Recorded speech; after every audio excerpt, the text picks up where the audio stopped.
Hello friends, Shri Krishna competition classes में आप लोगों का स्वागत है। आज एक बार पुनः हम लोग जो पॉलिटी का मैराथन क्लास चल रहा था उसके भाग 3 का आज शुरुआत किया जा रहा है। भाग 3 का पहला प्रश्न है, संसद के दोनों सदनों का संयुक्त सत्र कौन बुला सकता है? तो संसद के दोनों सदनों का संयुक्त सत्र राष्ट्रपति कौन बुला सकता है? राष्ट्रपति।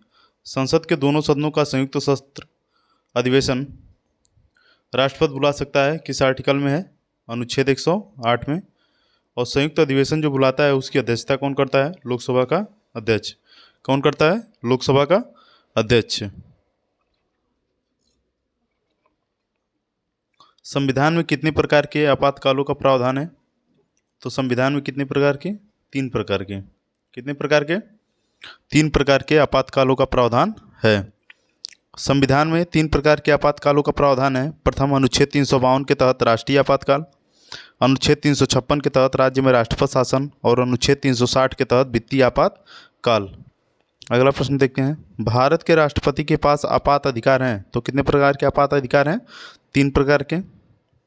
अगला प्रश्न, राष्ट्रपति को किस अनुच्छेद के अंतर्गत यह अधिकार प्राप्त है कि वह वित्तीय आपातकाल लागू करे? तो किस अनुच्छेद के अंतर्गत है? अनुच्छेद 360। ठीक है।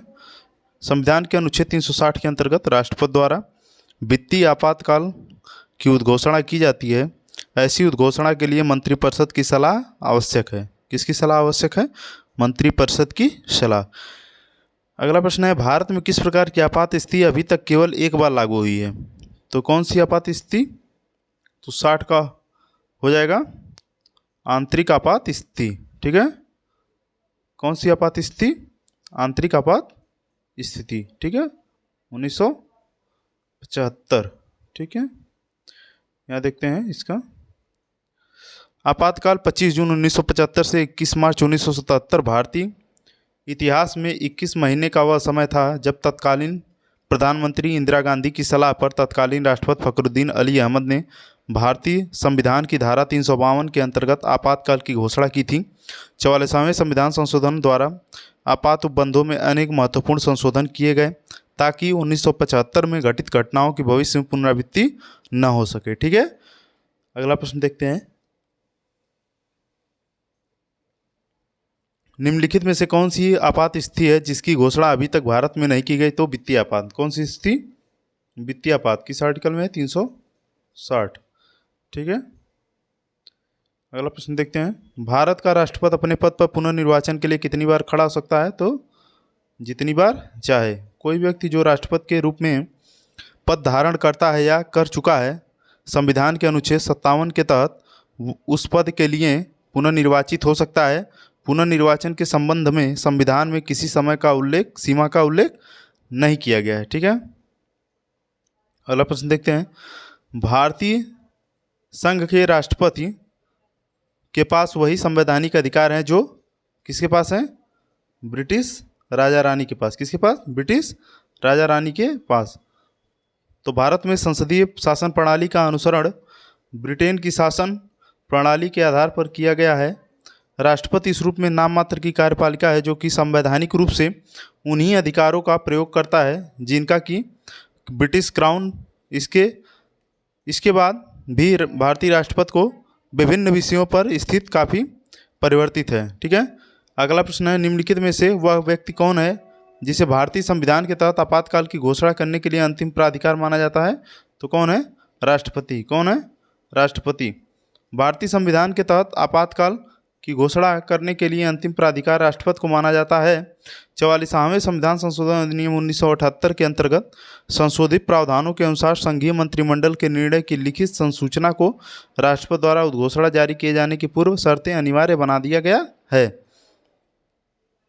अगला प्रश्न देखते हैं, राष्ट्रीय आपात घोषणा का दुरुपयोग रोकने हेतु संविधान संशोधन अधिनियम है। तो कौन सा संविधान संशोधन अधिनियम है? 44वां संविधान संशोधन अधिनियम। राष्ट्रीय आपात घोषणा का दुरुपयोग रोकने हेतु 1978 में किए गए 44वें संविधान संशोधन द्वारा अनुच्छेद 352 में अब यह व्यवस्था की गई कि राष्ट्रीय आपात की उद्घोषणा केवल उसी समय की जा सकेगी जब मंत्रिमंडल लिखित रूप से राष्ट्रपति से ऐसी उद्घोषणा करने के लिए कहे। इस संशोधन द्वारा आंतरिक अशांति के स्थान पर सशस्त्र विद्रोह पदावली रखी गई है। अतः अब आपात उद्घोषणा सशस्त्र विद्रोह से आंतरिक अशांति होने पर ही की जा सकेगी। ठीक है, अगला प्रश्न देखते हैं। लोकसभा में कोई भी धन विधेयक निम्न में से किसकी पूर्वानुमति लिए बिना प्रस्तुत नहीं किया जा सकता। तो लोकसभा में कोई भी धन विधेयक निम्न में से किसकी पूर्वानुमति लिए बिना प्रस्तुत नहीं किया जा सकता। तो राष्ट्रपति। ठीक है, लोकसभा में कोई भी धन विधेयक केवल राष्ट्रपति की पूर्व अनुमति से ही प्रस्तुत किया जा सकता है। इस प्रावधान का उल्लेख कहाँ पर है? अनुच्छेद 117 में। अगला प्रश्न देखते हैं। राष्ट्रपति का अध्यादेश कितनी अवधि के लिए लागू रहता है? तो राष्ट्रपति का अध्यादेश कितनी अवधि के लिए लागू रहता है? 6 माह के लिए। ठीक है, अनुच्छेद 123 के अंतर्गत क्या है? राष्ट्रपति द्वारा अध्यादेश जारी करना। ठीक है, तो अनुच्छेद 123 के तहत संसद के सत्र में न रहने की स्थिति में राष्ट्रपति किसी तत्काल आवश्यकता के संदर्भ में अध्यादेश जारी कर सकता है।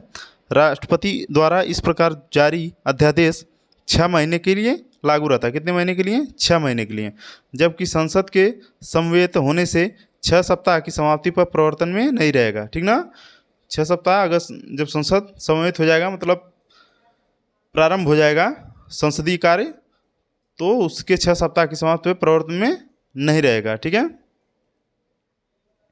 भारत सरकार का संवैधानिक अध्यक्ष कौन होता है? तो राष्ट्रपति।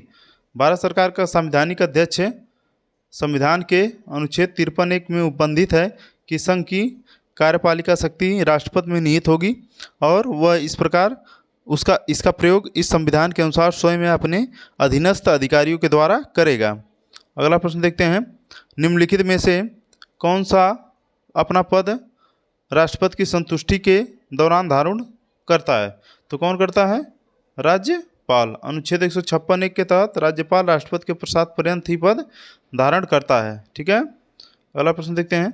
भारत के उपराष्ट्रपति का चुनाव किया जाता है। तो भारत के उपराष्ट्रपति का चुनाव संसद के सदस्यों द्वारा। भारत के उपराष्ट्रपति का चुनाव संसद के दोनों सदनों के सदस्यों द्वारा आनुपातिक प्रतिनिधित्व पद्धति के अनुसार एकल संक्रमणीय मत द्वारा किया जाता है। किस अनुच्छेद में है? अनुच्छेद 66। ठीक है, अगला देखते हैं। भारत के राष्ट्रपति पर महाभियोग चलाया जा सकता है। तो भारत के राष्ट्रपति पर महाभियोग चलाया जा सकता है संसद द्वारा। भारतीय संविधान के अनुच्छेद 61 में संसद द्वारा राष्ट्रपति पर महाभियोग का प्रस्ताव लाया जा सकता है।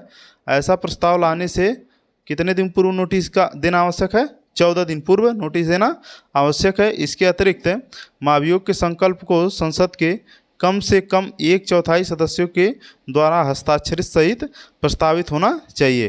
कितने सदस्यों द्वारा? 1/4 सदस्यों द्वारा। ठीक है, अगला प्रश्न देखते हैं। भारत में सरकार की संसदीय प्रणाली कहाँ से ग्रहण की गई? तो भारत में संसदीय प्रणाली कहाँ से ग्रहण की गई है? ब्रिटिश संविधान से। कहाँ से? ब्रिटिश संविधान से। ठीक ना, यूएसए से क्या है? मूल अधिकार है। ठीक है, रूस से क्या है? मौलिक कर्तव्य है। ठीक है, तो भारत में सरकार की संसदीय प्रणाली ब्रिटिश संविधान से अभिप्रेत है, जिसमें प्रधानमंत्री देश का वास्तविक कार्यपालक होता है, जो संसद या लोकसभा के प्रति जिम्मेदार होता है। अगला प्रश्न देखते हैं। संसद के 2 सत्रों के बीच निम्नलिखित में से अधिक से अधिक कितने समय का अंतराल दिया जा सकता है? तो कितने समय का अंतराल दिया जा सकता है? 6 मास का। संसद के 2 सदनों के बीच, 2 सत्रों के बीच या 2 बैठकों के बीच कितने समय का अंतर होना चाहिए? 6 माह का, उससे अधिक का नहीं होना चाहिए। ठीक ना, तो भारतीय संविधान के अनुच्छेद 85(1) के अनुसार संसद के एक सत्र की अंतिम बैठक और आगामी सत्र की प्रथम बैठक के लिए नियत तारीख के बीच अधिक से अधिक 6 मास का अंतराल हो सकता है। इस प्रकार एक वर्ष में 2 बार संसद का सत्र बुलाया जाना आवश्यक है। ठीक ना, कितनी बार? 2 बार संसद का सत्र बुलाया जाना आवश्यक है। अगला प्रश्न देखते हैं। निम्न श्रेणियों में से किसके विधेयक केवल लोकसभा में ही प्रारंभ किए जा सकते हैं? तो किसके? वित्त विधेयक। ठीक है, तो भारतीय संविधान के अनुच्छेद 117(1) के तहत वित्त विधेयक को राष्ट्रपति की सिफारिश के साथ लोकसभा में ही पुनः स्थापित या प्रस्तावित किया जा सकता है, राज्यसभा में नहीं। ठीक ना। अगला प्रश्न देखते हैं। लोकसभा द्वारा पारित धन विधेयक राज्यसभा द्वारा भी पारित मान लिया जाता है यदि उच्च सदन उस पर किस समय सीमा में कार्य संपादन न कर सके। कितने दिन? 14 दिन। अगर 14 दिन के अंदर कार्य संपादन नहीं करता है उच्च सदन या राज्यसभा, तो ये लोकसभा में धन विधेयक पारित मान लिया जाता है। ठीक है। तो भारतीय संविधान के अनुच्छेद 109 के तहत धन विधेयक लोकसभा में ही प्रस्तुत किया जाता है, राज्यसभा में नहीं। तो एक क्वेश्चन यही हो गया कि 109 के तहत धन विधेयक कहाँ प्रस्तुत किया जाता है? लोकसभा में, राज्यसभा में नहीं प्रस्तुत किया जाता है। लोकसभा द्वारा पारित होने के पश्चात धन विधेयक को राज्यसभा के पास भेजा जाता है, जिससे 14 दिन के भीतर उसे अपनी सिफारिशों के साथ लौटाना होता है। यदि राज्यसभा इस अवधि में धन विधेयक को नहीं लौटाती तो विधेयक दोनों सदनों द्वारा पारित मान लिया जाता है। तो कितने दिन के अंदर? 14 दिन के अंदर अगर नहीं लौटाती है तो उसको पारित मान लिया जाता है। ठीक है। राज्यसभा द्वारा लोकसभा को धन विधेयक कितने समय में लौटा दिया जाना चाहिए? तो 14 दिन में। ठीक ना।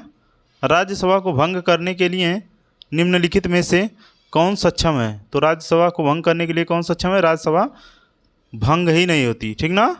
राज्यसभा क्या होती है? भंग नहीं होती है। तो क्या होता है? भारतीय संविधान के अनुच्छेद 83(1) के अनुसार राज्यसभा का विघटन नहीं होगा, तथापि उसके सदस्यों में से यथासंभव निकटतम 1/3 सदस्य प्रत्येक 2 वर्ष की समाप्ति पर सेवानिवृत्त हो जाते हैं।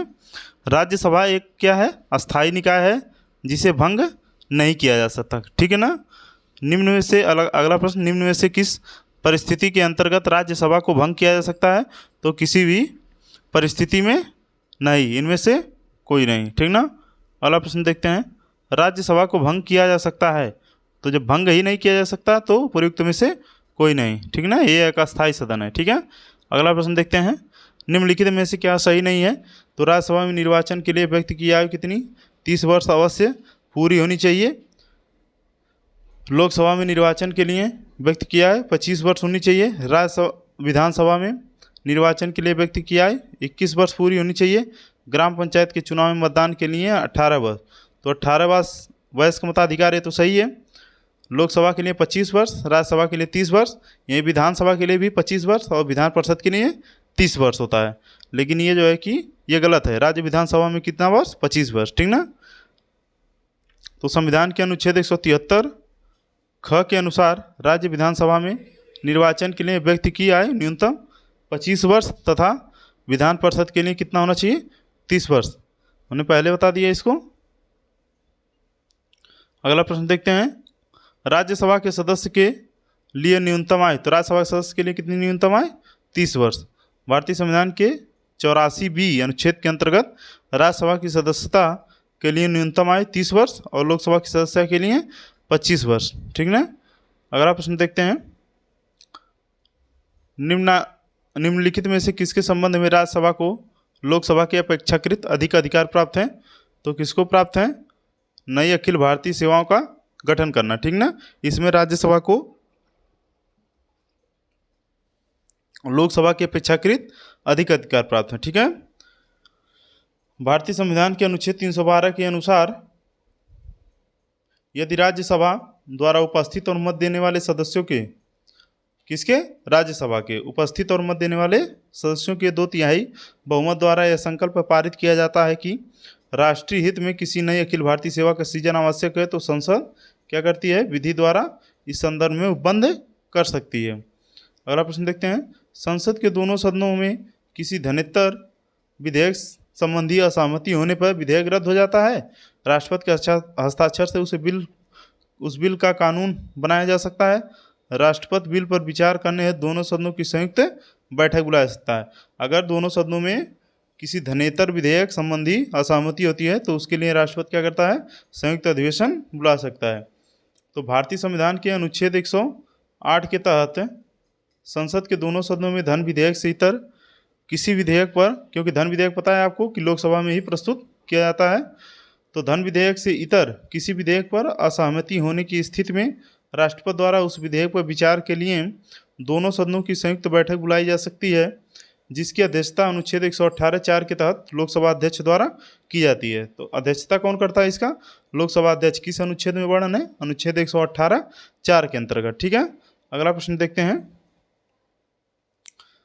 भारतीय संसद के संयुक्त सत्र की अध्यक्षता कौन करता है? तो कौन करता है? लोकसभा अध्यक्ष है। ठीक ना, अनुच्छेद 118 में वर्णन है इसका। ठीक है, अगला प्रश्न देखते हैं। संसद के दोनों सदनों का संयुक्त अधिवेशन कब बुलाया जाता है? तो कब बुलाया जाता है? जब एक सदन द्वारा पारित विधेयक दूसरे सदन द्वारा अस्वीकार कर दिया जाए और विधेयक में किए जाने वाले संशोधन के संदर्भ में दोनों सदन असहमत हों। ठीक है ना, अगला प्रश्न देखते हैं। संसद के दोनों सदनों के संयुक्त अधिवेशन कौन बुलाता है? तो राष्ट्रपति। कौन बुलाता है? राष्ट्रपति। भारत के नियंत्रक महालेखा परीक्षक की रिपोर्ट समीक्षा करने वाली संसदीय समिति। तो नियंत्रक और महालेखा परीक्षक किस अनुच्छेद के अंतर्गत है? अनुच्छेद 148। नियुक्ति कौन करता है? राष्ट्रपति करता है। ठीक है, और भारत के नियंत्रक महालेखा परीक्षक की रिपोर्ट की समीक्षा करने वाली संसदीय समिति कौन है? लोक लेखा समिति। ठीक ना, तो भारत के नियंत्रक महालेखा परीक्षक के रिपोर्ट की समीक्षा लोक लेखा समिति द्वारा की जाती है। यह समिति जांच करने वाले विषयों का चयन संघ के लेखाओं से संबंधित भारत के नियंत्रक महालेखा परीक्षक की रिपोर्टों में से करती है, जिन्हें संसद के प्रत्येक सदन में रखा जाता है। नियंत्रक एवं महालेखा परीक्षक भी समिति की बैठकों में भाग लेकर उसकी सहायता करता है। ठीक ना, लोक लेखा समिति को प्राक्कलन समिति की क्या कहते हैं? जुड़वा बहन भी कहते हैं। ठीक ना, इसमें क्या होता है? 15 लोकसभा सदस्य होते हैं और 7 राज्यसभा सदस्य। ठीक ना, अगला प्रश्न है। संसद के निम्नोक्त स्थायी समितियों में से किसमें राज्यसभा का कोई सांसद नहीं होता है? तो आकलन समिति। कौन समिति है? आकलन समिति। आकलन या प्राक्कलन समिति, जिसको इसकी जुड़वा बहन कहते हैं लोक लेखा समिति का, उसमें जो है कि कुल 30 सदस्य होते हैं। किस सदन से होते हैं? लोकसभा से होते हैं। ठीक ना, अगला प्रश्न देखते हैं। निम्नलिखित में से संसद की वह अस्थायी समिति कौन सी है जिसमें राज्यसभा के सदस्य शामिल नहीं होते हैं? तो प्राक्कलन समिति। अगला प्रश्न देखते हैं। भारत में संसद की वित्तीय समितियां निम्नलिखित में से कौन सी हैं? तो भारत में संसद की वित्तीय समितियां कौन कौन है? लोक लेखा समिति, प्राक्कलन समिति और लोक उपकरण समिति। ठीक है, तो भारत में संसद की वित्तीय समितियों में लोक लेखा, प्राक्कलन और लोक उपकरण समितियां शामिल हैं। सरकार की वित्तीय समितियां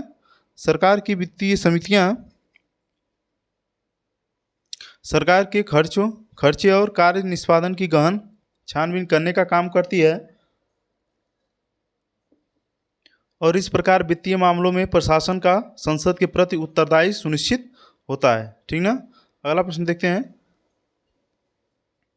निम्न में से कौन सी समिति संसद की अस्थायी समिति नहीं है? तो कौन सी समिति अस्थायी समिति नहीं है? तो वित्त मंत्रालय की परामर्शदात्री समिति। ठीक है, लोक लेखा समिति, प्राक्कलन समिति और लोक उपक्रम समिति संसद की अस्थायी समिति है, जबकि वित्त मंत्रालय की परामर्शदात्री समिति संसद की अस्थायी समिति नहीं है। अगला प्रश्न है। संसद की लोक लेखा समिति का अध्यक्ष नियुक्त किया जाता है। किसके द्वारा नियुक्त किया जाता है? तो लोकसभा के अध्यक्ष द्वारा। ठीक ना, संसद की लोक लेखा समिति का गठन प्रतिवर्ष किया जाता है। इस समिति में कुल कितने सदस्य होते हैं? 22, जिसमें 7 सदस्य कहाँ से होते हैं? राज्यसभा से। 15 सदस्य कहाँ से होते हैं? लोकसभा द्वारा। आनुपातिक प्रतिनिधित्व प्रणाली के अंतर्गत चुने जाते हैं।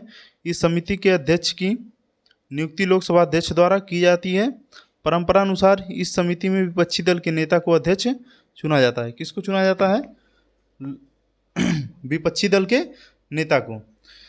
भारतीय संसद में लोक लेखा समिति का अध्यक्ष होता है तो कौन होता है? विपक्षी दल का नेता। ठीक है, अगला देखते हैं। संसद के दोनों सदनों को कितने दिन के अंदर युद्ध अथवा बाहरी आक्रमण के कारण उत्पन्न आपातकालीन स्थिति की घोषणा करने की मंजूरी देनी चाहिए?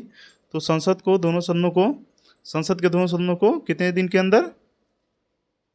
1 महीने के अंदर। ठीक है, संविधान के अनुच्छेद 352(4) के अनुसार संसद के दोनों सदनों द्वारा 1 माह के भीतर युद्ध अथवा बाहरी आक्रमण के कारण उत्पन्न आपातकालीन स्थिति घोषणा को मंजूरी आवश्यक है, अन्यथा वह घोषणा प्रवर्तन में नहीं रहेगी। अगला प्रश्न देखते हैं।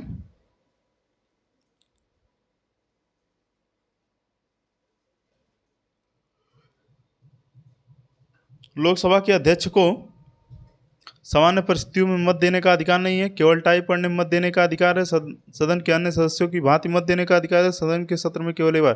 तो केवल टाई पड़ने पर मत देने का अधिकार है। ठीक है, तो लोकसभा का अध्यक्ष समान परिस्थितियों में मत नहीं देता है,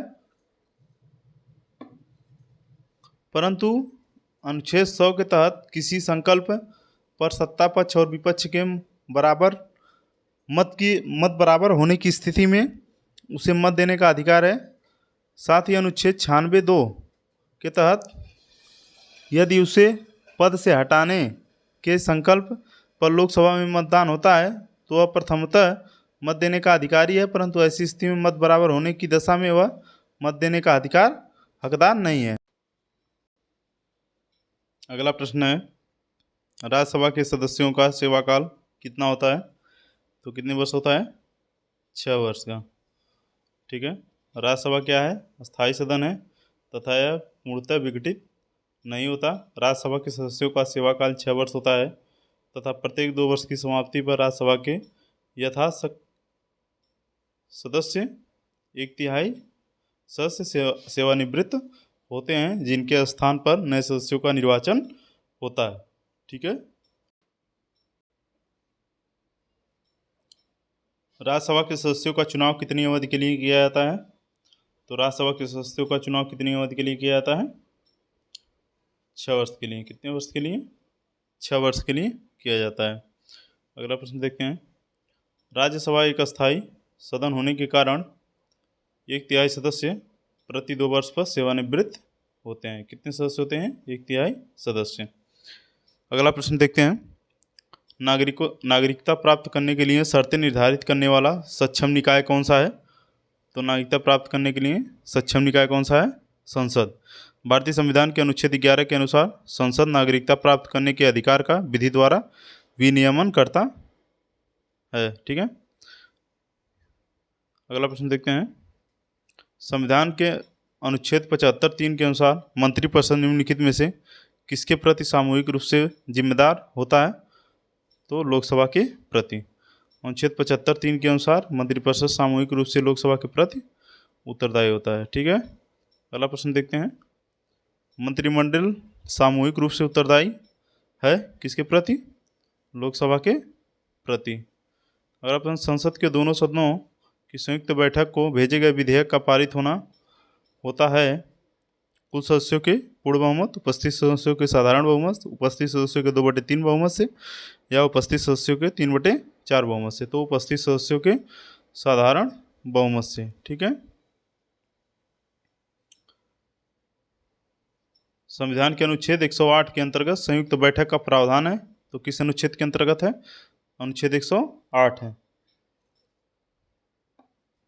धन विधेयक के अतिरिक्त विधेयकों पर सदनों की असहमति के बाद संयुक्त बैठक का प्रावधान है, जिसकी अध्यक्षता लोकसभा अध्यक्ष करता है। संयुक्त बैठक को भेजा गया विधेयक दोनों सदनों के उपस्थित और मत देने वाले सदस्यों की कुल संख्या के साधारण बहुमत से पारित होता है। अगला प्रश्न, संसद में शामिल है, तो संसद में क्या शामिल है? राष्ट्रपति, लोकसभा और राज्यसभा।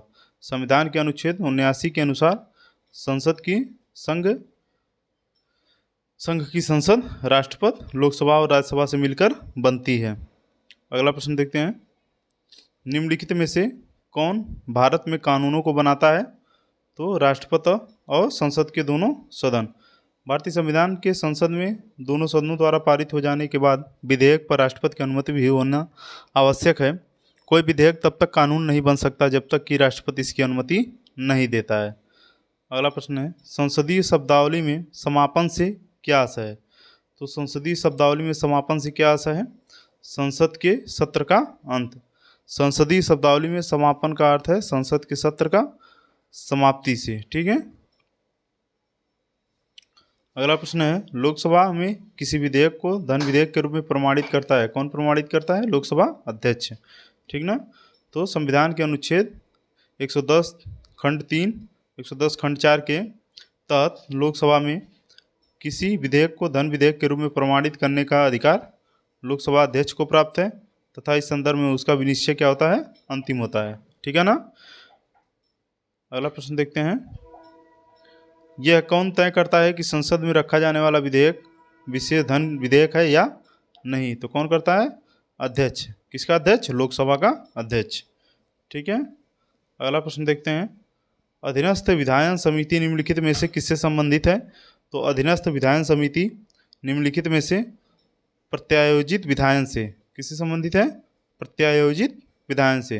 संसद के ऊपर कार्य के भारी दबाव के कारण बहुत सा विधायी कार्य अधीनस्थ विधायन समितियों से कराया जाता है, जिसे प्रत्यायोजित विधायन कहते हैं। प्रत्यायोजित विधायन के दुरुपयोग को रोकने के लिए इस पर दो प्रकार के नियंत्रण लगाए गए हैं। पहला न्यायिक नियंत्रण, दूसरा संसदीय नियंत्रण। ठीक है, अगला प्रश्न देखते हैं। भारतीय संविधान में राज्य की शक्तियाँ एवं कार्य किस प्रकार विभाजित किए गए? तो राज्य की शक्तियाँ एवं कार्य 3 सूचियों में विभाजित हैं। ठीक ना, कितनी सूचियों में विभाजित हैं? 3 सूचियों में विभाजित हैं। भारत संविधान में 7वीं अनुसूची के तहत 3 सूची, संघ सूची, राज्य सूची और समवर्ती सूची के अंतर्गत केंद्र एवं राज्यों की विधायी शक्तियों एवं कार्यों का विभाजन किया गया है। साथ ही अनुच्छेद 248 के तहत अवशिष्ट शक्तियाँ केंद्र को सौंपे गए हैं। ठीक ना, अवशिष्ट शक्तियाँ किसे दी गई हैं? केंद्र को। अगला प्रश्न देखते हैं। भारतीय संविधान के अंतर्गत अवशिष्ट अधिकारों का अर्थ है। तो अवशिष्ट अधिकार का क्या अर्थ है? वह अधिकार जिनको केंद्र सूची, राज्य सूची और समवर्ती सूची से में स्पष्ट रूप से शामिल नहीं किया गया है। तो जो अधिकार केंद्र सूची, राज्य सूची और समवर्ती सूची में स्पष्ट रूप से शामिल नहीं है, वो कौन से हैं? अवशिष्ट सूची या अवशिष्ट अधिकार। ठीक ना, अगला प्रश्न देखते हैं। भारत सरकार के अवशिष्ट अधिकार कौन से हैं? तो केंद्र में निहित हैं। ठीक ना, संविधान के अनुच्छेद 245 से 48 तक केंद्र एवं राज्यों के बीच विधायी शक्तियों का विभाजन किया गया है, जिसके तहत 7वीं अनुसूची के तहत संघ सूची, राज्य सूची एवं समवर्ती सूची का प्रावधान है। अनुच्छेद 248 के तहत राज्य सूची या समवर्ती सूची में शामिल न किए गए विषयों पर विधि बनाने की अनन्य शक्तियाँ या अवशिष्ट शक्तियाँ अधिकार संसद अर्थात केंद्र के पास है। अगला प्रश्न है, केंद्रीय विधानमंडल का अध्यक्ष बनने वाले पहले भारतीय कौन थे? तो केंद्रीय विधानमंडल का अध्यक्ष बनने वाले पहले भारतीय विट्ठल भाई पटेल थे। कौन थे? विट्ठल भाई पटेल, 1925 में। अगला प्रश्न है, संसदीय प्रकार की सरकार की एक प्रमुख विशेषता है। तो संसदीय प्रकार की सरकार की प्रमुख विशेषता क्या है? संसद के प्रति मंत्रिपरिषद का सामूहिक उत्तरदायित्व। संसदीय प्रकार की सरकार में कार्यपालिका अर्थात मंत्रिपरिषद अपनी प्रजातांत्रिक वैधता विधायिका से प्राप्त करती है और विधायिका के प्रति सामूहिक रूप से उत्तरदायी होती है। साथ ही इसमें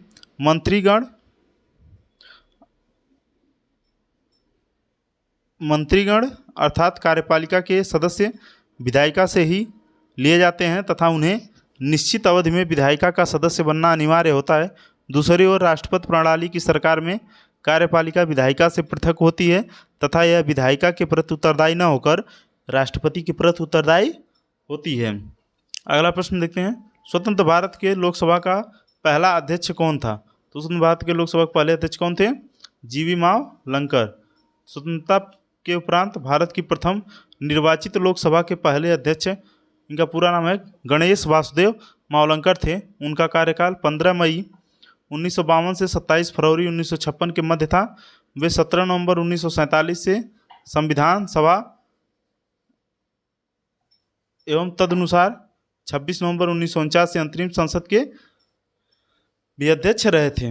लोकसभा के प्रथम अध्यक्ष थे तो जीवी मावलंकर। ठीक है, अगला प्रश्न देखते हैं।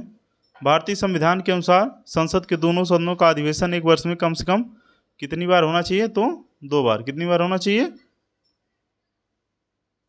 6 माह के भीतर 2 बार होना चाहिए। ठीक है,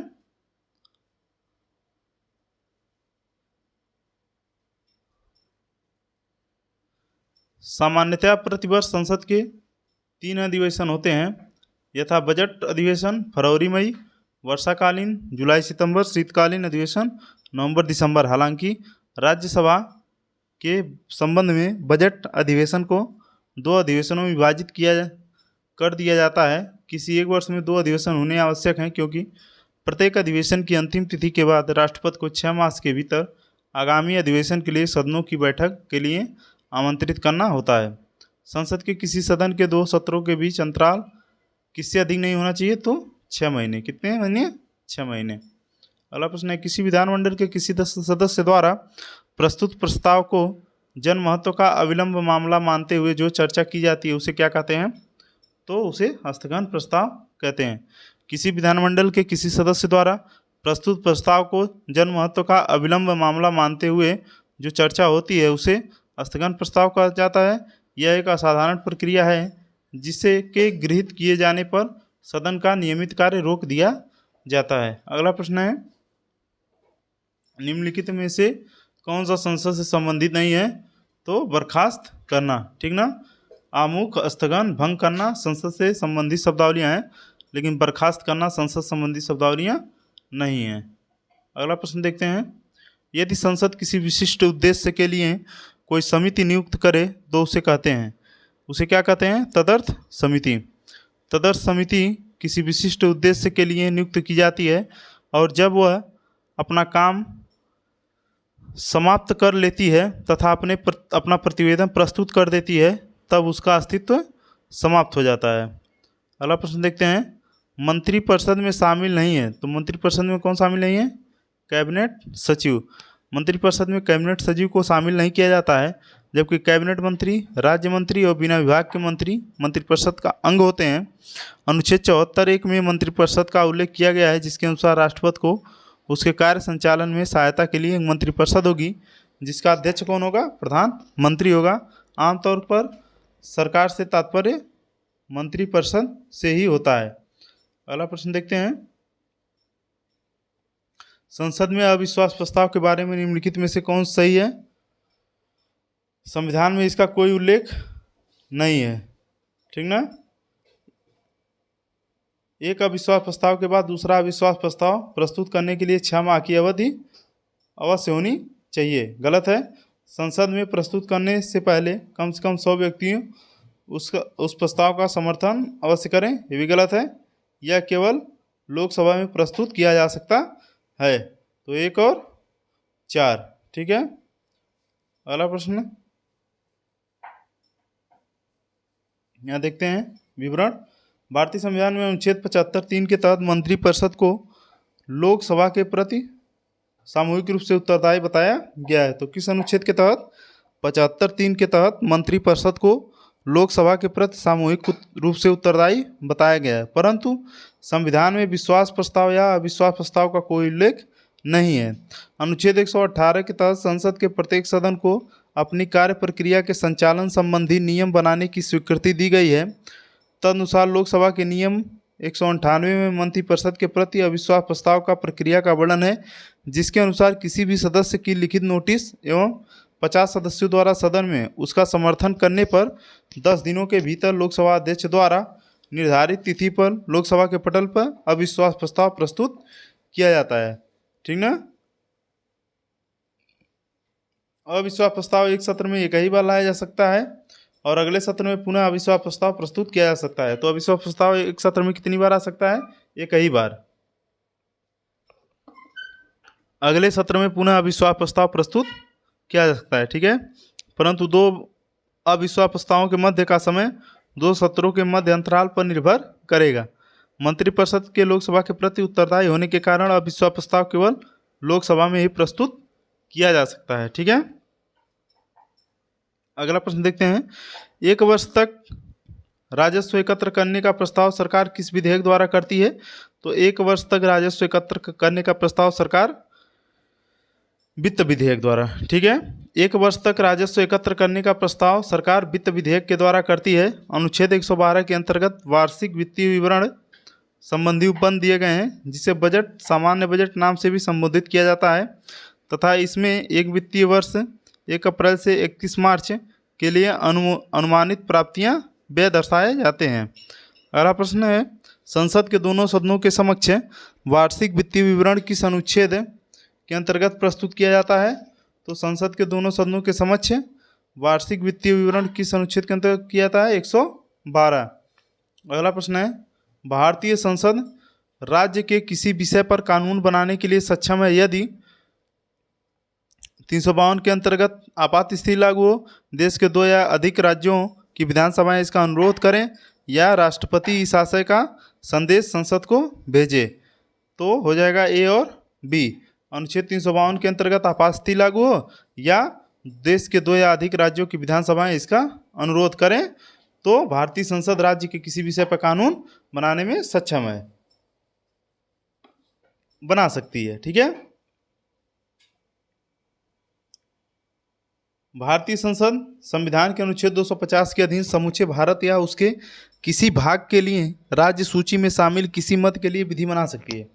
तो 250 के अधीन भारतीय संसद राज्य सूची में शामिल किसी मद के लिए विधि बना सकती है यदि अनुच्छेद 352 के अंतर्गत देश में आपात स्थिति लागू हो, साथ ही अनुच्छेद 249 के तहत राज्यसभा के 2/3 बहुमत द्वारा राष्ट्रहित में ऐसा आवश्यक बताए जाने पर अनुच्छेद 252 के तहत 2 या अधिक राज्यों के अनुरोध पर उन राज्यों के संदर्भ में अनुच्छेद 253 के तहत अंतर्राष्ट्रीय संधियों के अनुपालन के क्रम में संसद द्वारा राज्य सूची के किसी भी विषय पर कानून बनाया जा सकता है। ठीक है। अगला प्रश्न देखते हैं। भारतीय संसद में कोई विधेयक प्रवर समिति को भेजा जा सकता है तो दूसरे वाचन के दौरान सामान्य चर्चा के बाद। भारतीय संसद में कोई विधेयक प्रवर समिति के पास द्वितीय वाचन के दौरान सामान्य चर्चा के बाद भेजा जा सकता है। वस्तुतः द्वितीय वाचन में 2 प्रक्रम है। पहले प्रक्रम में क्या है, विधेयक के सिद्धांतों और निम्नलिखित में से किन्हीं 2 प्रस्तावों पर सामान्यतः इसके उपबंधों पर चर्चा होती है कि विधेयक पर विचार किया जाए या विधेयक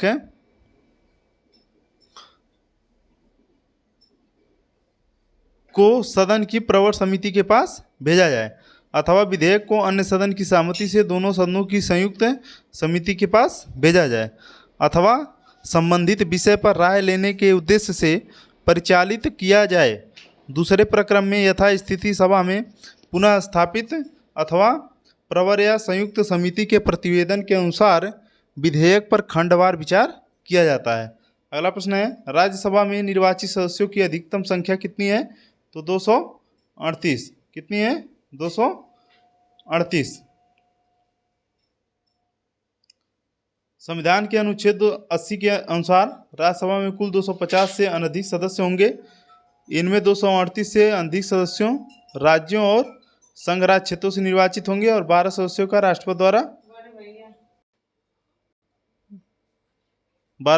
राष्ट्रपति द्वारा नाम निर्देशन किया जाएगा। अगला प्रश्न, भारत के संविधान की कौन सी अनुसूची राज्यसभा में सीटों के बंटवारे का निर्धारण करती है? तो चौथी अनुसूची। कौन सी अनुसूची? चौथी अनुसूची। भारतीय संविधान की चौथी अनुसूची राज्यसभा में सीटों के बंटवारे का निर्धारण करती है। तीसरी अनुसूची में क्या है? शपथ। पांचवी अनुसूची में अनुसूचित क्षेत्रों और अनुसूचित जनजातियों के प्रशासन एवं नियंत्रण के बारे में उपबंध। और छठी अनुसूची में असम, मेघालय, त्रिपुरा और मिजोरम राज्य के जनजातीय क्षेत्रों के प्रशासन के बारे में उपबंध। और सातवीं अनुसूची में क्या है? तो सातवीं अनुसूची में केंद्र राज्य संबंध। ठीक ना। आठवीं अनुसूची में क्या है? भाषा। ठीक है। अगला प्रश्न देखते हैं, किस सदन में अध्यक्ष उस सदन का सदस्य नहीं होता है? तो किस सदन में का अध्यक्ष उस सदन का सदस्य नहीं होता है? राज्यसभा। तो राज्यसभा का अध्यक्ष राज्यसभा का सदस्य नहीं होता है। भारत का उपराष्ट्रपति राज्यसभा का पदेन सभापति होता है, जिसका वर्णन संविधान के अनुच्छेद 89(1) में किया गया है। ठीक है। अगला प्रश्न देखते हैं, निम्नलिखित में से कौन सा कथन सही नहीं है? तो कौन सा कथन सही नहीं है? उपराष्ट्रपति राज्यसभा का पदेन अध्यक्ष होता है, सही है। आकस्मिक रिक्ति के दौरान उपराष्ट्रपति भारत के राष्ट्रपति के रूप में काम करता है। ठीक है।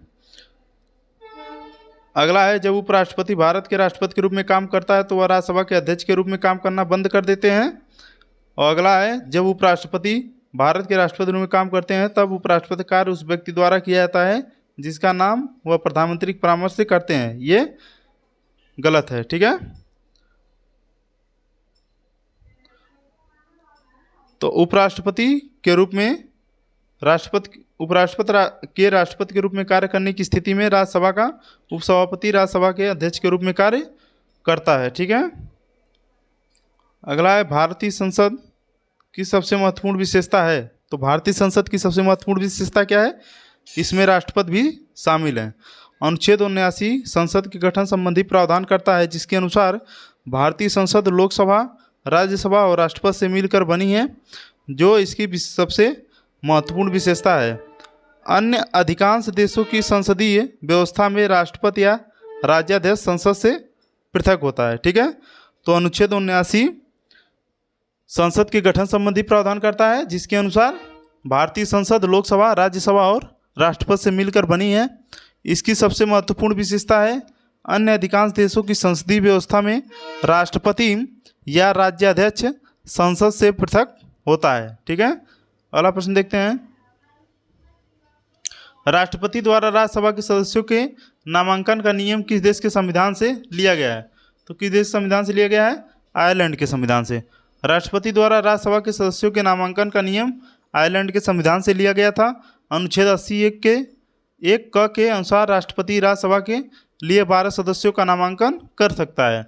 अनुच्छेद 80(3) के अनुसार राष्ट्रपति द्वारा नाम निर्देशित ये 12 सदस्य वे होंगे जिन्हें किस क्षेत्र में साहित्य, विज्ञान, कला और समाज सेवा के संबंध में विशेष ज्ञान या व्यवहारिक अनुभव है। ठीक ना। इस प्रक्रिया का उद्देश्य ऐसे विद्वान तथा प्रतिष्ठित लोगों को बिना निर्वाचन के राज्यसभा में प्रतिनिधित्व देना है, जिससे देश को इसके ज्ञान तथा अनुभव का लाभ प्राप्त हो सके। अगला प्रश्न है, संसद में आधिकारिक विपक्षी समूह के रूप में मान्यता प्राप्त करने के लिए उसके कितने सदस्य होने चाहिए? तो उसके कुल सदस्य संख्या का 1/10। कितना होना चाहिए? कुल सदस्य संख्या का 1/10। संसद में आधिकारिक विपक्षी समूह के रूप में मान्यता प्राप्त करने के लिए उसके सदस्यों की कुल सदस्य संख्या का कम से कम 1/10 भाग होना चाहिए। अगला प्रश्न देखते हैं। किसी विशेष सदन लोकसभा में अधिकतम कितने तारांकित प्रश्न पूछे जा सकते हैं? तो अधिकतम कितने प्रश्न पूछे जा सकते हैं? 20। किसी विशेष दिन लोकसभा में अधिकतम 20 तारांकित प्रश्न पूछे जा सकते हैं। इन प्रश्नों का सदन में मौखिक उत्तर दिया जाता है। इन प्रश्नों को तारांकित इसलिए कहा जाता है क्योंकि इन पर तारा स्टार लगाकर उनका विभेद किया जाता है। ठीक है, इसके पश्चात पूरक प्रश्न पूछा जा सकता है। अगला प्रश्न है, जो व्यक्ति सांसद न हो क्या उसे मंत्री नियुक्त किया जा सकता है? हाँ, उसे मंत्री नियुक्त किया जा सकता है, पर उसे 6 महीनों के भीतर संसद सदस्य बनना होगा। किसी व्यक्ति की मंत्री पद पर नियुक्ति सांसद न होते हुए भी की जा सकती है, किंतु संविधान के अनुच्छेद 75(5) के अनुसार 75 खंड 5 के अनुसार ऐसे व्यक्ति को 6 मास के भीतर संसद के किसी सदन की सदस्यता प्राप्त करनी आवश्यक है, अन्यथा उसे मंत्री पद से हटना पड़ेगा। ठीक ना। अगला प्रश्न है, निम्न में से कौन सा प्रस्ताव संघीय बजट से संबंधित है? तो कौन सा प्रस्ताव? कटौती प्रस्ताव। कटौती प्रस्ताव संघीय बजट से संबंधित है। कटौती प्रस्ताव केवल लोकसभा में पारित किया जा सकता है। राज्यसभा बजट पर चर्चा कर सकती है, परंतु वह अनुदान की मांगों पर मतदान नहीं कर सकती। कटौती प्रस्ताव 3 प्रकार के होते हैं: नीति अनुमोदन कटौती, मितव्यता कटौती और सांकेतिक कटौती। अगला प्रश्न देखते हैं, लोकसभा का कार्यकाल कितनी बार 6 वर्ष तक बढ़ाया गया था? 1 बार। ठीक है, लोकसभा कार्यकाल अब तक केवल 1 बार 1975 में घोषित आपातकाल के दौरान 6 वर्ष तक बढ़ाया गया था, किंतु बढ़ाई गई अवधि के समाप्त होने से पूर्व ही लोकसभा का विघटन कर दिया गया था। संविधान के अनुच्छेद 83 के अनुसार आपात उद्घोषणा लागू होने की दशा में लोकसभा का कार्यकाल 1 बार में 1 वर्ष से अधिक नहीं बढ़ाया जाएगा तथा घोषणा के लागू न रहने की दशा में किसी भी प्रकार से उसका विस्तार 6 मास से अधिक नहीं होगा। भारत में किसकी स्वीकृति से बिना कोई भी सरकारी खर्चा नहीं किया जा सकता? किसकी स्वीकृति के बिना? संसद। संविधान के अनुसार भारत में संसद की स्वीकृति के बिना कोई भी सरकारी खर्चा नहीं किया जा सकता। इस उपबंध के अनुसरण में लोकसभा में अनुच्छेद 114 के तहत विनियोग विधेयक प्रस्तुत किया जाता है, जिसमें लोकसभा द्वारा स्वीकृत अनुदान की सब मांगों तथा संचित निधि पर भारित व्यय शामिल होता है। राज्यसभा द्वारा इस विधेयक को संशोधित या अस्वीकृत नहीं किया जा सकता। पारित बिल को राष्ट्रपति की अनुमति मिलने के बाद कार्यपालिका को विहित उद्देश्यों के लिए धन खर्च की अनुमति मिल जाती है। अगला प्रश्न देखते हैं, भारतीय संविधान के अधिकांश उपबंधों पर संशोधन किया जा सकता है अकेली संसद द्वारा। भारतीय संविधान के अधिकांश उपबंधों का संशोधन अनुच्छेद 368 के तहत अकेले संसद द्वारा किया जा सकता है। ऐसा विधेयक सरकारी या किसी गैर सरकारी सदस्य द्वारा लाया जा सकता है। मात्र अनुच्छेद 54, 55, 73, 162, 241 भाग 5 के अध्याय 4, भाग 6 के अध्याय 5, भाग 11 का अध्याय 1, 7वीं अनुसूची की किसी सूची, संसद में राज्यों के प्रतिनिधित्व अथवा स्वयं अनुच्छेद 368 में संशोधनित आधे राज्यों के विधानमंडलों की संपुष्टि अनिवार्य है। ठीक है, अगला प्रश्न देखते हैं, उन अवशिष्ट मामलों पर जिनका केंद्रीय राज्य समवर्ती सूची में उल्लेख न हो कौन विधि निर्माण कर सकता है? तो उन अवशिष्ट मामलों पर जिनका केंद्र राज्य समवर्ती सूची में उल्लेख नहीं है उनका निर्माण कौन कर सकता है? केवल संसद। ऐसे अवशिष्ट मामले जिनका उल्लेख संघ सूची, राज्य सूची या समवर्ती सूची में नहीं है उन पर विधि निर्माण की शक्ति संसद को प्राप्त है। अनुच्छेद 248 तथा संघ सूची की प्रविष्टि 97 के तहत अवशिष्ट मामलों पर विधि निर्माण की शक्ति संसद को सौंपी गई है। कौन सा अनुच्छेद संसद को राज्य सूची के विषयों पर कानून बनाने का अधिकार देता है? तो कौन सा अनुच्छेद है? 249। ठीक है, भारतीय संविधान के अनुच्छेद 249 के अनुसार यदि राज्यसभा उपस्थित तथा मत देने वाले सदस्यों के 2/3 बहुमत से प्रस्ताव पारित कर यह घोषित करती है कि राज्य सूची में उल्लिखित अमुक विषय राष्ट्रीय महत्व का है तो संसद उस विषय पर कानून का निर्माण कर सकती है। सांसदों के वेतन का निर्णय कौन करता है? तो संसद। ठीक ना, दोनों सदनों के सदस्यों सांसदों के वेतन का निर्धारण संसद स्वयं करती है। अनुच्छेद 106 के अंतर्गत इस संबंध में प्रावधान किया गया है। तदनुसार संसद सदस्यों का वेतन, भत्ते एवं पेंशन अधिनियम संसद द्वारा अधिनियमित किया गया है, जिसे समय समय पर संसद द्वारा क्या किया जाता है? संशोधित किया जाता है।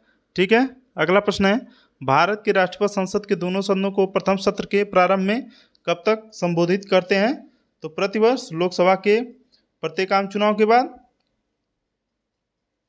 ए और बी, प्रतिवर्ष और लोकसभा के प्रत्येक आम चुनाव के बाद। ठीक ना, तो राष्ट्रपति संविधान के अनुच्छेद 87 के तहत लोकसभा के लिए प्रत्येक आम चुनाव के बाद तथा प्रत्येक वर्ष के प्रथम सत्र के आरंभ में संसद के दोनों सदनों को एक साथ संबोधित करते हैं।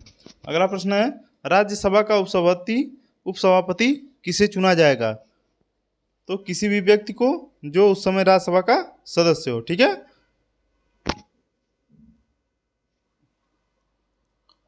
अनुच्छेद 89(2) के अनुसार राज्यसभा का उपसभापति राज्यसभा द्वारा अपने सदस्यों में से चुना जाता है। वह राज्यसभा का सदस्य बने रहने तक अपना पद त्याग करने या राज्यसभा के ऐसे संकल्प द्वारा अपने पद से हटाए जाने तक जिसे राज्यसभा के सदस्यों ने बहुमत से पास किया है हो पद धारण करता है। लोकसभा में निर्वाचित सदस्यों की अधिकतम संख्या कितनी है? 550। अनुच्छेद 81 के अनुसार लोकसभा के निर्वाचित सदस्यों की संख्या 550 हो सकती है। इनमें 530 से अनधिक सदस्य राज्यों में प्रादेशिक निर्वाचन क्षेत्रों से और 20 से अनधिक सदस्य संघ राज्य क्षेत्रों से निर्वाचित हो सकते हैं। वर्तमान में राज्यों में लोकसभा के सदस्यों के लिए 530 सदस्य तथा संघ राज्य क्षेत्र 13 सदस्य निर्वाचित होते हैं। इनके अतिरिक्त 2 सदस्य अंगल भारतीय समुदाय से राष्ट्रपति द्वारा मनोनीत किए जा सकते हैं। तो ये अब खत्म हो गया है 104वां संविधान संशोधन द्वारा। ठीक ना, अगला प्रश्न देखते हैं, भारतीय संसद द्वारा जनता द्वारा निर्वाचित सदन निम्न में से कौन सा है? तो राज्यसभा,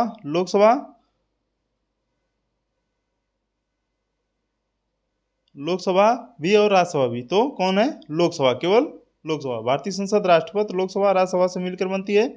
इसमें लोकसभा के सदस्य जनता द्वारा प्रत्यक्ष निर्वाचित होते हैं। ठीक है, अगला प्रश्न देखते हैं, गैर धन विधेयक के संसद के हर सदन में कितने वाचन होते हैं? तो कितने वाचन होते हैं? 3 वाचन। गैर धन विधेयक के संसद के हर सदन में कितने वाचन होते हैं? 3 वाचन।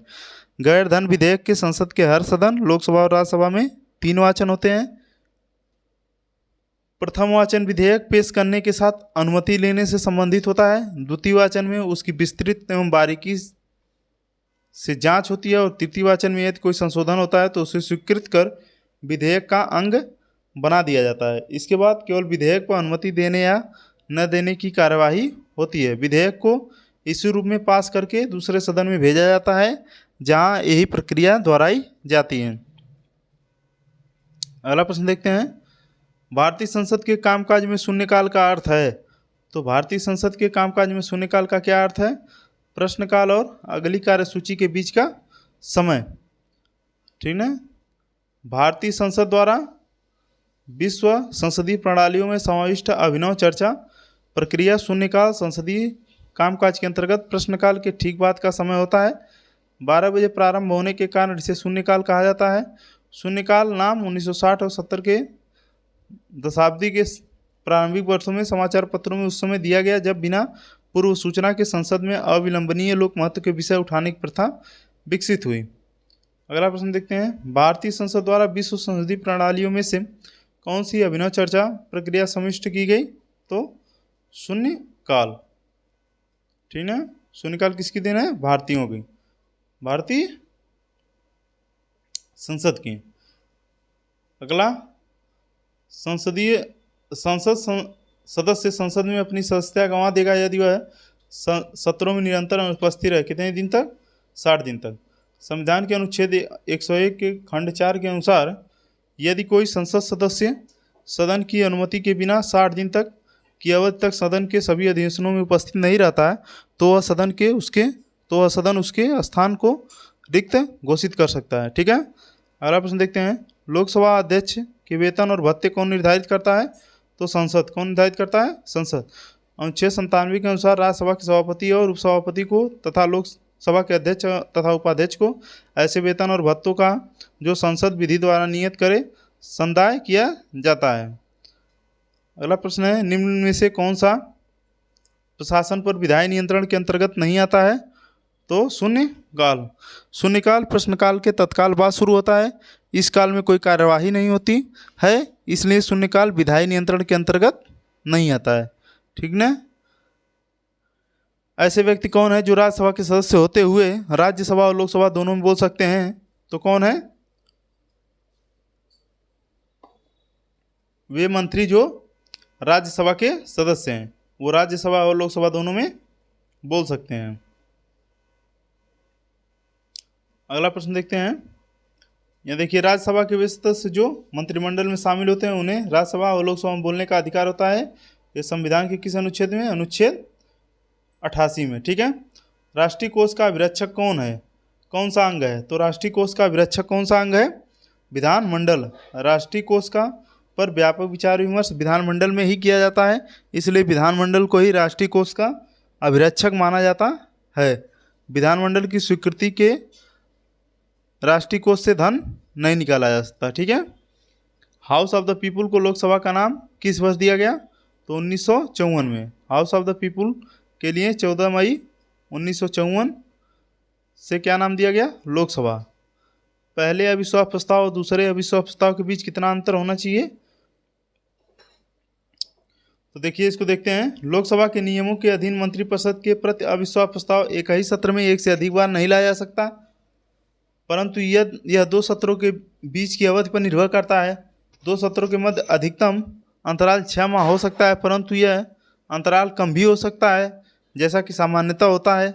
इस प्रकार 2 अविश्वास प्रस्तावों को 2 सत्रों में प्रस्तुत किया जा सकता है, जिनके बीच की अवधि 6 माह हो सकती है, परंतु यह 6 माह से कम या अधिक भी हो सकती है, जो कि उन 2 सत्रों के बीच अंतराल पर निर्भर करेगा। अगला प्रश्न है, संसद और संविधान साधन नहीं है। तो संसद और संविधान साधन नहीं है विधिक न्याय के, ठीक है। भारतीय लोकतांत्रिक प्रणाली में लिखित संविधान एवं जनप्रतिनिधियों की निर्वाचित संसद की व्यवस्था देश के नागरिकों को सामाजिक, आर्थिक, राजनीतिक न्याय प्रदान करने के मूल उद्देश्य के साथ ही की गई है। स्वयं संविधान की उद्देशिका में उल्लिखित है, जबकि नागरिकों को विधिक न्याय उपलब्ध कराने का कार्य स्वतंत्र न्यायपालिका को सौंपा गया है, ठीक है। भारत के प्रधानमंत्रियों का निम्नलिखित में से कौन सा कालानुक्रम है? तो सी, जवाहरलाल नेहरू पहले, उसके बाद इंदिरा गांधी, फिर मोरारजी देसाई, फिर चरण सिंह। ठीक है, अगला प्रश्न देखते हैं। वह प्रधानमंत्री कौन है जिन्होंने अपने कार्यकाल के दौरान संसद के अधिवेशन सत्र में भाग नहीं लिया? तो कौन है? चौधरी चरण सिंह। चौधरी चरण सिंह ने अपने पूरे कार्यकाल में 28 जुलाई 1979 से 14 जनवरी 1980 के दौरान संसद के अधिवेशन सत्र में भाग नहीं लिया था। अगला प्रश्न देखते हैं। वर्ष 2001 में अंगीकार की गई लोकसभा के सदस्यों के लिए आचार संहिता का उद्देश्य है? तो क्या उद्देश्य है? कार्यवाही रोकने के लिए सदन के बेल में प्रवेश करने पर रोक। ठीक ना। अगला प्रश्न देखते हैं। 13वीं लोकसभा के अंतर्गत संसद सदस्यों द्वारा संसद की कार्यवाही कई बार रोकने के कारण वर्ष 2001 में यह आचार संहिता लागू की गई। इसके तहत बेल में प्रवेश करने वाले सदस्य को सदन की अगली 5 बैठकों या उस सत्र की समाप्ति जो भी कम हो तक निलंबित किया जा सकता है। अगला है, लोकसभा आयोजित करने के लिए अपेक्षित गणपूर्ति कोरम क्या है? तो गणपूर्ति कितनी है? 1/10। संविधान के अनुच्छेद 100 के खंड 3 के तहत प्रत्येक सदन, लोकसभा, राज्यसभा की कार्यवाही आयोजित करने के लिए अपेक्षित गणपूर्ति या कोरम कुल सदस्य संख्या का 1/10 भाग होती है। ठीक है। अगला प्रश्न है, केंद्रीय मंत्रिपरिषद के विरुद्ध अविश्वास प्रस्ताव कहाँ प्रस्तुत किया जा सकता है? तो कहाँ प्रस्तुत किया जा सकता है? केवल लोकसभा में। अगला प्रश्न देखते हैं। केंद्रीय मंत्रिपरिषद सामूहिक रूप से लोकसभा के प्रति उत्तरदायी होती है, अतः केंद्रीय मंत्रिपरिषद के विरुद्ध अविश्वास प्रस्ताव केवल लोकसभा में प्रस्तुत किया जाता है। मंत्रिपरिषद तभी तक सत्ता में रहती है जब तक उसे लोकसभा का विश्वास प्राप्त है, इसलिए अविश्वास प्रस्ताव का संबंध केवल लोकसभा से है। अगला प्रश्न है, लोकतंत्र की महत्वपूर्ण विशेषता निम्न में से किसको प्रमुखता देने की है? तो नागरिक। किसको देने की है? नागरिक को। लोकतंत्र का मूलाधार नागरिक होते हैं, अतः लोकतंत्र की महत्वपूर्ण विशेषता नागरिकों को प्रमुखता देने की है। नागरिक जनता ही लोकतंत्र में अपनी सरकार का चुनाव करते हैं। अगला प्रश्न देखते हैं। किसने कहा था कि संसदीय लोकतंत्र का अर्थ है एक व्यक्ति और एक मत? डॉक्टर भीमराव अंबेडकर। भारत के प्रथम चिंतक डॉक्टर भीमराव अंबेडकर हैं, जिन्होंने पश्चिमी पद्धति के लोकतंत्र का समर्थन करते हुए कहा था कि संसदीय लोकतंत्र का आशय एक व्यक्ति और एक मत है। मंत्रिपरिषद की बैठकों की अध्यक्षता कौन करता है? तो मंत्रिपरिषद की बैठकों का अध्यक्षता कौन करता है? प्रधानमंत्री। मंत्रिपरिषद की बैठकों की अध्यक्षता प्रधानमंत्री करता है, क्योंकि वही मंत्रिपरिषद का अध्यक्ष होता है। भारत का प्रधानमंत्री बनने के लिए अपेक्षित न्यूनतम आयु कितनी होनी चाहिए? तो 25 वर्ष। ठीक है। भारत का प्रधानमंत्री बनने के लिए उसका संसद के किसी सदन का सदस्य होना न होने की स्थिति में 6 माह के भीतर होना आवश्यक होता है। लोकसभा की सदस्यता के लिए न्यूनतम आयु 25 वर्ष, राज्यसभा की सदस्यता के लिए न्यूनतम आयु 30 वर्ष है। अतः भारत का प्रधानमंत्री बनने के लिए अपेक्षित न्यूनतम आयु जो है वो 25 वर्ष है। योजना आयोग का अध्यक्ष, तो योजना आयोग का अध्यक्ष कौन होता है? प्रधानमंत्री। अब इसकी जगह पे क्या हो गया? नीति आयोग। कौन सा आयोग आ गया? नीति आयोग। योजना आयोग क्या है? एक गैर संवैधानिक संस्था है जिसका गठन वर्ष 1950 में एक कार्यपालिका आदेश द्वारा किया गया था। प्रधानमंत्री योजना आयोग का पदेन अध्यक्ष होता है। नीति आयोग का भी अध्यक्ष कौन होता है? पदेन प्रधानमंत्री होता है, जो योजना आयोग के स्थान पर आया है। भारतीय संविधान के अनुच्छेद 74 और 75 किन विषयों पर विचार करते हैं? तो मंत्रिपरिषद। भारतीय संविधान के अनुच्छेद 74 और 75 किन विषयों पर विचार करते हैं? मंत्रिपरिषद। भारतीय संविधान के अनुच्छेद 74 के तहत राष्ट्रपति को सलाह एवं सहायता देने के लिए मंत्रिपरिषद का उपबंध है, तथा अनुच्छेद 75 में प्रधानमंत्री एवं मंत्रियों की नियुक्ति का उत्तरदायित्व संबंधी उपबंध है। ठीक है। तो भारतीय संविधान के अनुच्छेद 74 के तहत राष्ट्रपति को सलाह एवं सहायता देने के लिए मंत्रिपरिषद का उपबंध है। राज्य में मंत्रिपरिषद सामूहिक रूप से किनके प्रति उत्तरदायी होगी? तो विधानसभा के। संविधान के अनुच्छेद 164(2) के तहत राज्य में मंत्रिपरिषद सामूहिक रूप से विधानसभा के प्रति उत्तरदायी होती है। अगला प्रश्न देखते हैं, निम्नलिखित में से किसके अंतर्गत आने वाले विषयों पर नियम बना सकने का संसद को एकमात्र अधिकार है? तो संघ सूची। 7वीं अनुसूची में विधायी विषयों की 3 सूचियां हैं। इसमें संघ सूची पर विधायन का एकमात्र अधिकार संसद का है, राज्य सूची पर विधायन का एकमात्र अधिकार राज्य विधानमंडलों का है, समवर्ती सूची के विषयों पर वर्तमान 47 पर संघ और राज्य द्वारा दोनों द्वारा विधायन किया जा सकता है, परंतु दोनों में परस्पर विरोध होने पर संघ की विधि प्रभावी होती है। इसके अतिरिक्त राज्य सूची के विषयों पर कतिपय परिस्थितियों में संसद द्वारा विधायन